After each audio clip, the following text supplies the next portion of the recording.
নির্বাচন বিলম্ব হবে, অস্থিরতা বাড়বে।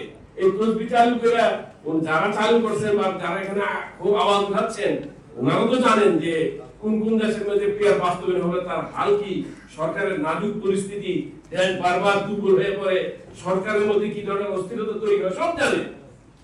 ওনাদের টার্গেট আসলে নির্বাচন না, ওনাদের টার্গেট হলো এখানে অস্থিরতা তৈরি করা, ঘোলাপানি সৃষ্টি করা, মাস শিকার করা। তবে এই কথা নিশ্চিত ওনাদের বোঝা উচিত যে এই 24 আগস্টের বিপ্লবের পরে মানুষ যেমন আত্মসচেতনতার বহিঃপ্রকাশ ঘটাইতে পারছে, ওনাদের এইসব দুর্বিসন্ধি কিন্তু অচিরেই মানুষের কাছে খোলাসা শুরু হয়েছে। আমি ডাকসু নির্বাচনের সময় কিন্তু আমি 3 দিন পরে বলছিলাম যে আমার কাছে স্বচ্ছতার অভাব মনে হয়েছে, পক্ষপাতিত্বের পুরা প্রমাণ পাওয়া গেছে। আজকে একটু আগে আসতে সময় এই এক পত্রিকা দেখা যাচ্ছে যে হেডলাইন দিল যে খুব শীঘ্রই ডাকসুর ফলাফল বাতিল হতে পারে।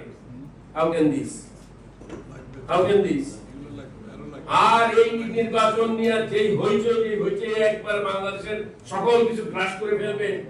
এখন এটা যদি এই হয় যে যদি ফলাফল বাতিল হয়, তাহলে আমাদের লক্ষ্য, যাত্রা, উদ্দেশ্য কোথায় যাবে? আমার মতে এখন সামনে যে জাতীয় নির্বাচনটা আমাদের জোটের পক্ষ থেকে আমরা ডিসেম্বর দাবি করছিলাম, শেষ পর্যন্ত আমাদের প্রধান উপদেষ্টা এবং বিএনপির ভারপ্রাপ্ত চেয়ারম্যানের যৌথ আলোচনার মাধ্যমে ফেব্রুয়ারিতে একটা সম্ভাব্য রুটমেট ঘোষণা করা হয়েছে। আমাদের দাবি এরপরে যাতে আমরা নির্বাচন বিলম্ব হবে, অস্থিরতা বাড়বে, নির্বাচন বিলম্ব হবে, বেশিরভাগ মাথা চাপা দিবে। আর তা তো দেখলেন আমাদের জাতীয় নেতৃবৃন্দকে কিভাবে নিউ ইয়র্কের মধ্যে লাঞ্ছনা বঞ্চনার শিকার হইতে হইল। এই জন্য যত সুযোগ দিবেন তত তারা চাঙ্গ হবে।